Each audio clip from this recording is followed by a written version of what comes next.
Hello mga guys, hindi ako kakain ngayon. Tara, sabayan niyo akong hindi kumain. Pero bago tayo hindi kumain, mapapasalamat muna tayo sa Diyos. Meron naman tayong pangalawang biyaya. Sana yung mga kababayan nating marami tayo ay mabigyan din ng mga biyaya. At nagpapasalamat tayo sa ating mga YouTube subscriber. Maraming salamat po sa inyong support at panonood. Saludo po ako sa inyo. So tara, let's go mga guys.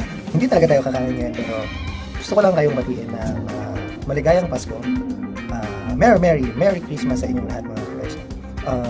Wish ko sana maging masagana at makabuluhan ang Pasko natin ngayon. Actually mga ka-guys, nakakatuwa kanina yung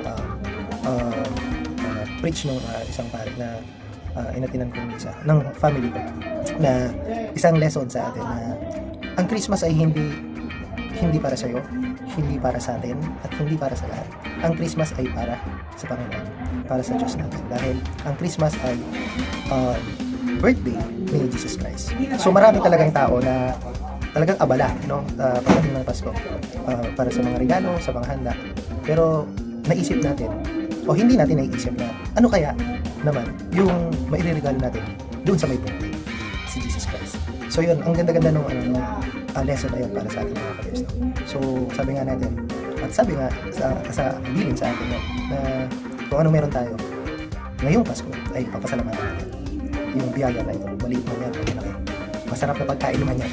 So yun, muli maraming salamat po sa inyo lahat, ano, sa mga suporta naman sa inyong mga panonood sa aking channel.